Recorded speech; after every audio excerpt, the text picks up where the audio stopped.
So a system of equations, it just tells us that there's, in this case, we're looking at two equations. So we're not actually worried about triples, which would include another axis, which we're not worried about. But we're looking right now, at least for 2.1, at two different values, both x's and then y's. So what we're going to see is equations that make straight lines, such as this one. Okay, now that's not straight, but I did the best that I could. And then perhaps you may see a line like this one. That's okay. Now, the solution to this system that I've just created randomly is the ordered pair where the lines intersect. And I can see they intersect at this point, which appears to me to be at 5, -2. Okay, so this also means that in the two equations that are given, this ordered pair would make both of them true. So, a solution to a system of equations will make both equations true.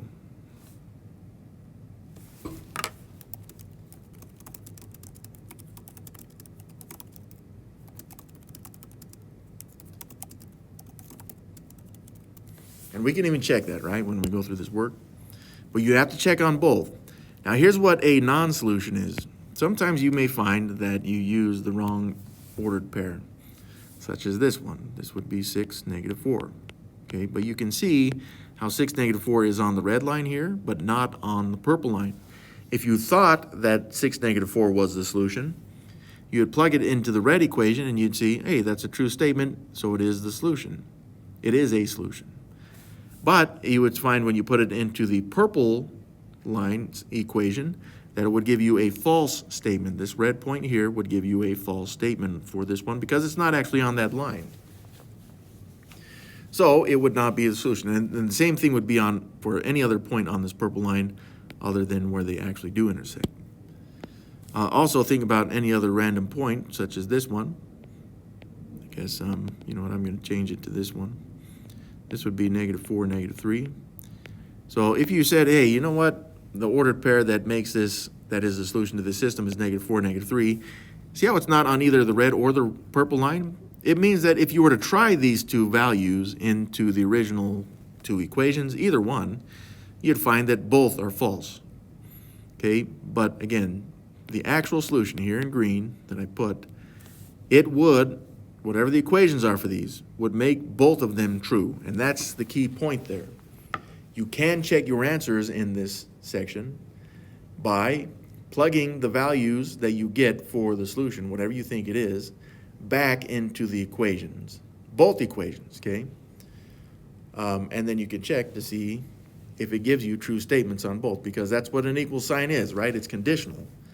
If you found in the end that, like we've seen before, maybe 1 = 2, that would be a false statement. We don't want false statements. We want true statements. So here's the process that we use for solving systems of equations with either elimination or addition, which again, you may have to have one, you need to have both of these down specifically and know how to use them exactly. So if it says, hey, you got to use elimination to solve this, we need both equations in the same form. Okay, so we can't have one in slope-intercept form and then one in standard form. And even if it were in standard form, like let's say like 3x - 2, y = 5. Now let's say we had, again, it's just some other random equation, but let's say we had 4y plus 6x = 18, something like this. Well, the problem with this one is that we need the x's and the y's to line up, and this one is technically standard form. So I personally would just switch where the x and the 6x and the 4y are, and I would rewrite this one as 6x plus 4y = 18. Then I could go from there to determine which variable I want to eliminate. So that's the first thing we got to do. We got to make sure they're in the same format. And so I'll show you that I would do that, right? That purple equation, I would show it as 6x plus 4y. Now from there, we got to multiply one of the equations, or at least sometimes both. We got to multiply one or both equations so that we have matching coefficients of either the x's or y's. What this means is that we're choosing a variable to eliminate.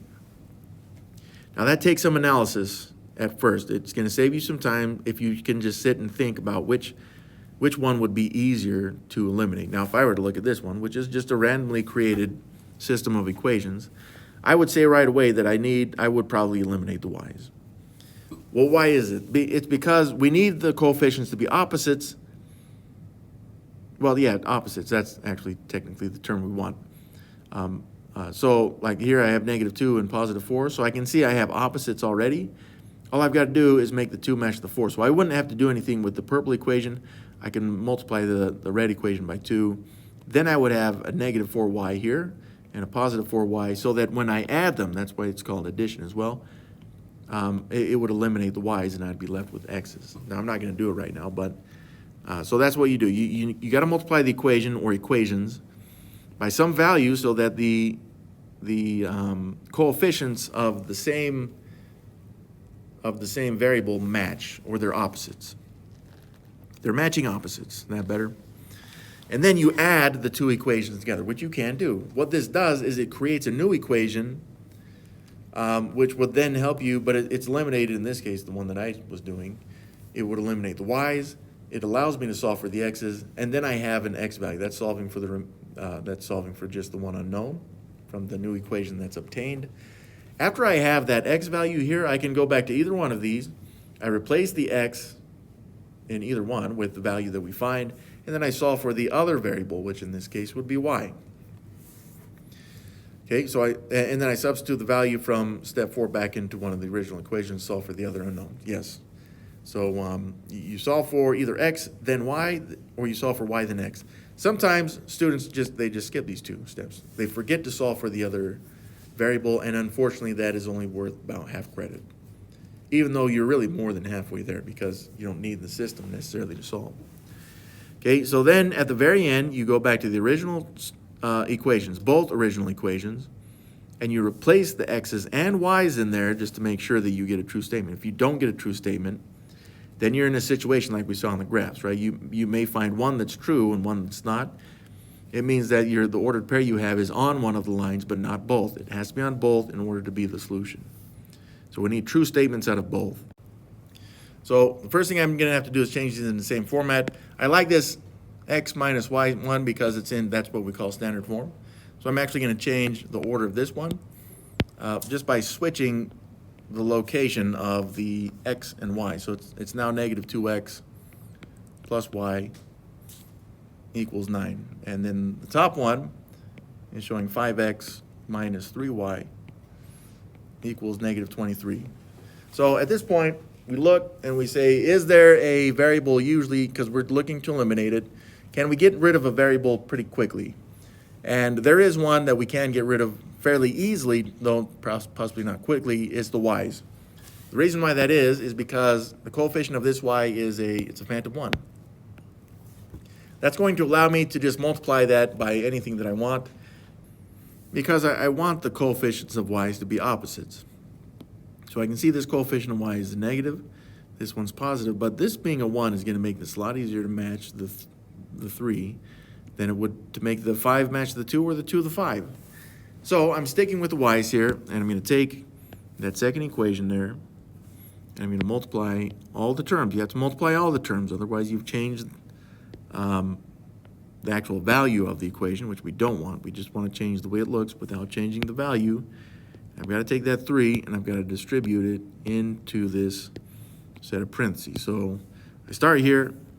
I can see I've got 3 times the -2x, which is -6x. Now, if we have done this correct, when I distribute the 3 to the 1y, I should end up with positive 3y because that's opposite to negative 3y, and then they should eliminate. And yes, 3 times 1y's would give me positive 3y's. And then finally, 3 times 9 is 27. So that top equation, we didn't do anything with it. We were just forcing the y's to match or be opposites. And they do. They are now opposites. So you can see -3y plus 3y. Now elimination is also known as addition. So I'm going to take all 3 of these terms, which they need to be combined with like terms. When I add these together, it's going to give me a new equation, but without y's, because 5x plus -6x would be -1x, and negative 3y plus 3y, that does actually zero out. It eliminates. And then negative 28 plus 27 is, I guess I see negative 1 here. And the last thing I need to do to solve this one is simply take both sides, divide by negative 1, which will make the x value, or the x coefficient, positive 1, which we want. Negative 1 divided by negative 1 is also positive 1. I'm going to make that a phantom one so it looks pretty. So the other thing about this, that's an x value that equals 1. That's the x value in the ordered pair that would make this, both equations, a true statement, right? Where x is 1.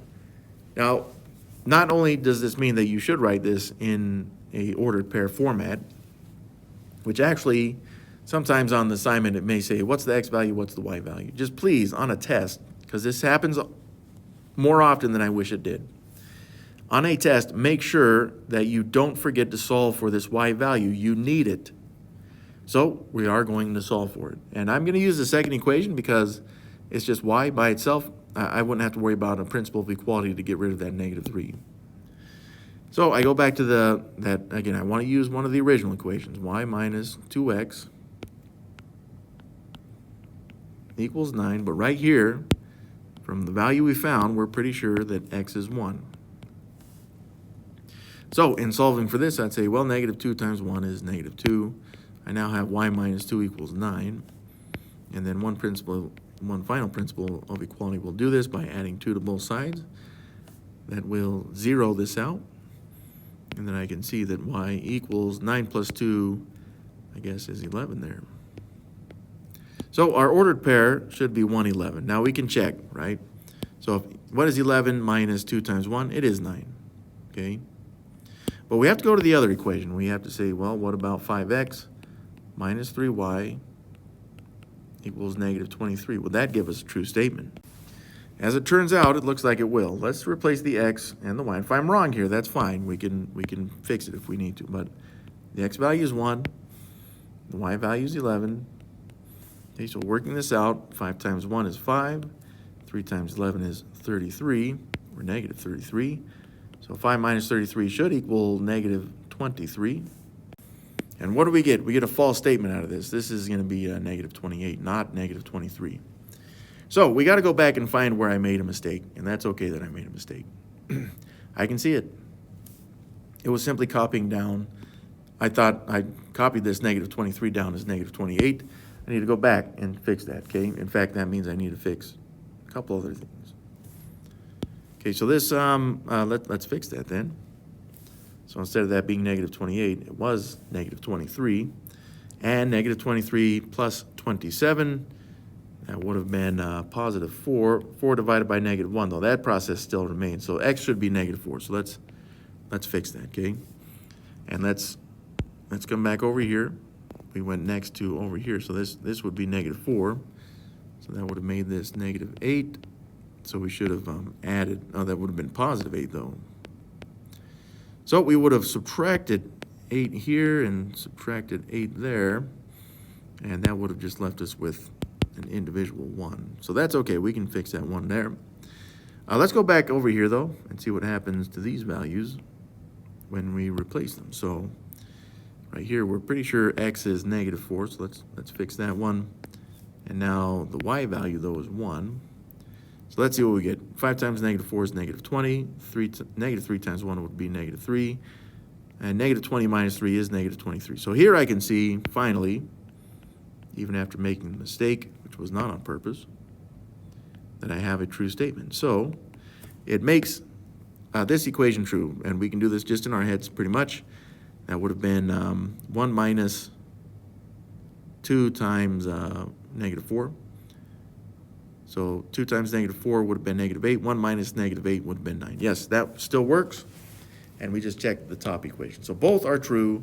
And now I know for sure that I have, in fact, found the solution to our system of equations.